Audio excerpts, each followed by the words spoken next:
Graça e paz a todos, amém?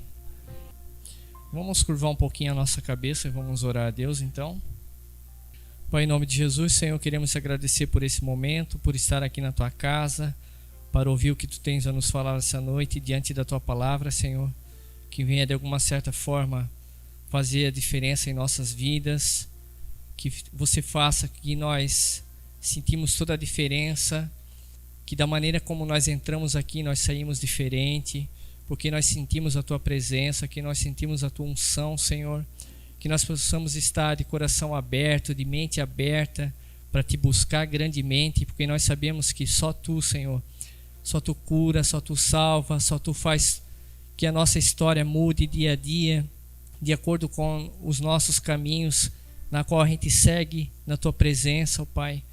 E por isso, Senhor, que eu te peço e te agradeço também por todas as famílias que hoje se encontram aqui, que o Senhor possa abençoar cada um, que o Senhor possa proteger a cada um.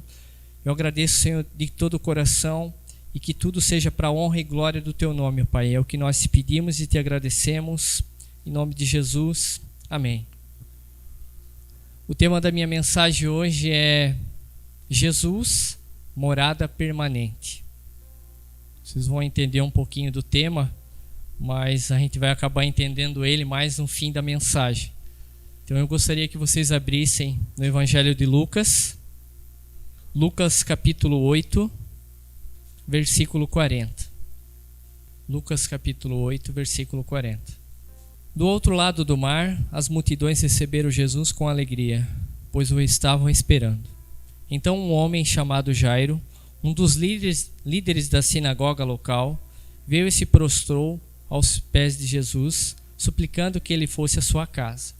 Sua única filha, de cerca de 12 anos, estava à beira da morte. Jesus o acompanhou cercado pela multidão. Uma mulher no meio do povo sofria havia 12 anos de uma hemorragia. Sem encontrar cura, ela se aproximou por trás de Jesus e tocou na borda do seu manto. No mesmo instante, a hemorragia parou. Só até aí. Aqui nós vimos uma situação paralela, tá? onde acontecem dois milagres, porém de formas diferentes. Uma pessoa é conhecida, essa pessoa é Jairo, príncipe da sinagoga. Sua filha já estava à beira da morte e ele não tinha mais nada o que fazer, então ele ouviu falar de Jesus e pensou, não, é a minha única e última saída, se prostrar nos pés do mestre, nos pés de Jesus e pedir para que ele vá até a minha casa e cure a minha filha. Jairo, ele é uma pessoa de status, porque ele é príncipe. Já a mulher aqui, ninguém conhece. A mulher sofria de hemorragia há 12 anos, ela já havia gastado todas as suas economias, médicos, e ela também vivia uma situação em que as pessoas nessa época, no caso de hemorragia, eles eram considerados impuros. Eram pessoas que não podiam ter contato com outras pessoas. Então ela sabia que, de certa forma, ela não poderia chegar pela frente de Jesus como Jairo chegou. Ela não podia chegar de uma maneira que alguém reconhecesse ela e visse que ela estava doente. Então ela pensou, não, eu vou entre o meio da multidão, vou me arrastando, vou me escondendo, vou me espremendo no meio deles, e se ao menos eu tocar em seu manto, eu serei curado. E foi isso que aconteceu. Jesus já estava indo para a casa de Jairo, quando a mulher tocou no seu manto, e Jesus parou. Quando Jesus parou, ele disse, alguém me tocou. Pedro rapidamente disse, mas mestre, uma multidão te cerca, uma multidão te comprime, muita gente está te tocando. Ele disse, não, alguém me tocou diferente, pois de mim saiu poder. E quando ele falou assim, ele começou a perguntar quem foi, e essa mulher naquele sentimento de culpa, porque se já não bastasse a doença, nela tinha também todo a questão da culpa psicológica, porque ela não queria se identificar. Ela não poderia se identificar. Mas ela viu que naquele momento ela não tinha outra escolha a não ser aparecer para Jesus e dizer que era ela. E foi o que ela fez. Ela apareceu para Jesus, se ajoelhou. Jesus, foi eu que toquei em sua orla. Então Jesus olha para ela e diz: filha, a tua fé te salvou. Vá em paz. Eu peguei essas duas passagens para que a gente possa entender duas coisas aqui. A primeira, a maneira que nós ouvimos falar de Jesus é o que determina a nossa aproximação diante dele. Jairo tinha uma filha doente, príncipe da sinagoga, uma pessoa importante. Ao se aproximar de Jesus, automaticamente a multidão abre, ele se prostra diante de Jesus. Jesus, não, nós vamos até a sua casa. Essa é uma situação, talvez, para qualquer uma pessoa comum. Mas a mulher já não. Né? A mulher já era uma situação totalmente diferente. E é justamente na questão da mulher que chama muita atenção essa mensagem. Porque assim, muitas pessoas têm vivido justamente dessa forma. Elas não estão tendo coragem, ou melhor, elas estão tendo uma certa coragem de apenas tocar na orla de Jesus. Ou de apenas só ouvir um pouquinho falar de Jesus. Elas têm um medo, ou um certo sentimento de culpa que faz com que elas não busquem esse Jesus. Se a mulher não tivesse aparecido, ninguém ia saber. Mas ela se sentiu culpada, disse, não, eu tenho que aparecer. E as pessoas estão, infelizmente, vivendo nesse abismo de culpa, nesse abismo de pecado, nesse abismo de doença, nesse abismo que se chama o mundo, que absorve com outras coisas, que afasta elas da presença de Deus, e elas não tomam essa coragem de dizer, não, eu quero buscar, eu quero conhecer esse Deus, eu quero conhecer esse Jesus que muda e transforma qualquer situação. E o que a gente precisa entender, que essa busca muitas vezes das pessoas está baseada em refúgio. Refúgio, para quem não sabe, refúgio é um lugar temporário, onde tem uma tempestade, quando estamos na rua, ou quando tem um vento muito forte, ou quando a gente está num dia mau e a gente se esconde, mas vai passar. E tudo volta ao normal depois. Muitas pessoas têm buscado Jesus como uma forma de refúgio. E ele não é apenas um refúgio. O que a gente não sabe, o que as pessoas não sabem, é que Jesus, ele conhece todas as nossas estações.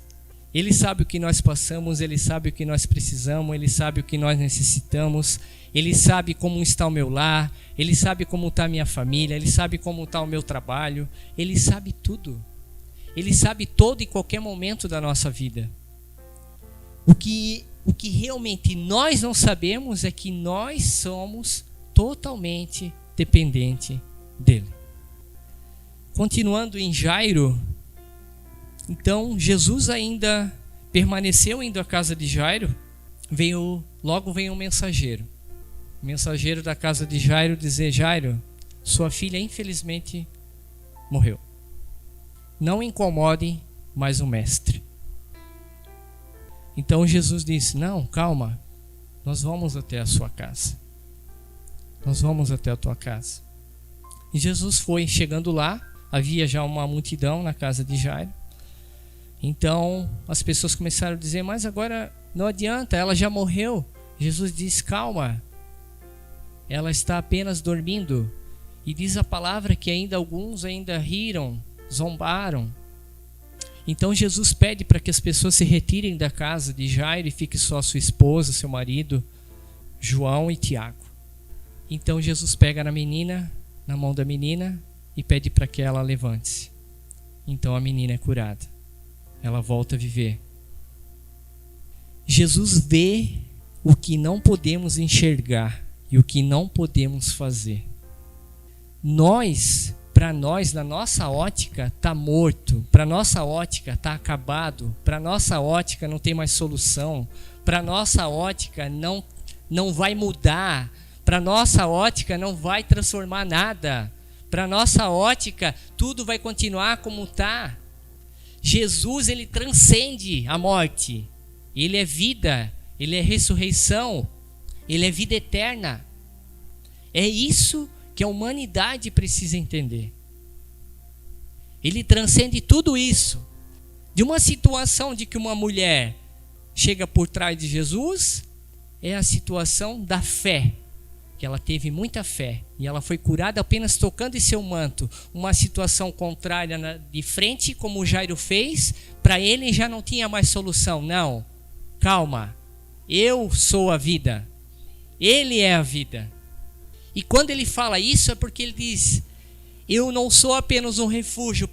Talvez para Jairo, talvez para aquela mulher, foi um tempo de refúgio. A gente não sabe, porque a palavra não diz o que aconteceu depois na vida deles. Mas para nós hoje a gente precisa entender que esse tempo de refúgio não é só isso que Deus quer, só isso que Jesus quer. Ele quer que a gente faça dele uma morada permanente. Ele é o refúgio de todos nós. E a gente vai ler isso em Salmos 46 primeiro. Deus nosso refúgio, a nossa força, sempre pronto a nos socorrer em tempos de aflição. Vou ler de novo. Deus é o nosso refúgio, a nossa força, sempre pronto a nos socorrer em tempos de aflição. Quer dizer, todas as pessoas, todas têm acesso livre a buscar Jesus, porque elas entendem que assim, é o meu refúgio, é o momento que eu não tenho mais solução para nada, então é Ele que vai resolver. Mas não é só aquele momento. Deus, ele muitas vezes, Deus e Jesus, muitas vezes, ele realiza tudo em nossas vidas e nós simplesmente continuamos como estávamos. Salmo 91 agora, versículo 1 e 2. Aquele que habita no abrigo do Altíssimo encontrará descanso à sombra do Todo-Poderoso. Isso eu declaro a respeito do Senhor. Ele é o meu refúgio, o meu lar seguro. Ele é o meu Deus e nele confio. A palavra fala, aquele que habita, que permanece nele. Então ele não é só um refúgio, ele é a minha casa permanente. Ele habita na minha vida constantemente, nas nossas vidas. É isso que Jesus quer, é isso que Deus quer. E o mais impressionante disso, sabe o que é? É que tipo assim, quando a gente tem o prazer, a oportunidade de conhecer esse Jesus, a gente vem para Ele da maneira que a gente está. Ele não quer nenhum príncipe. Ele quer qualquer pessoa. Ele espera qualquer pessoa se aproximar dele, conhecer Ele.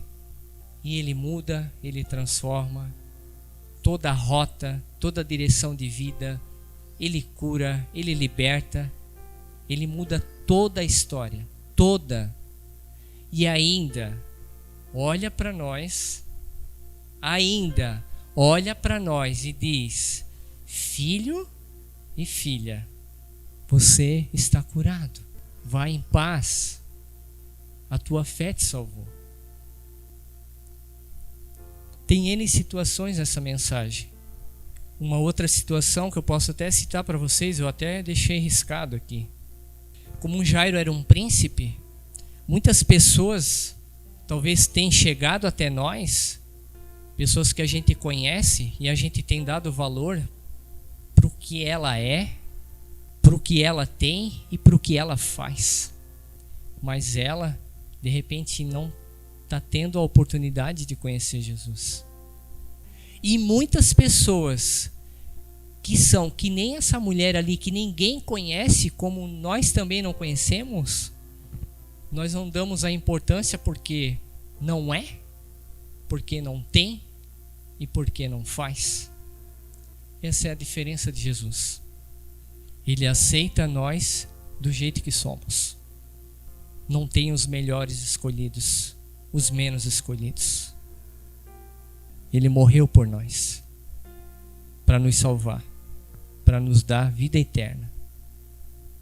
Amém?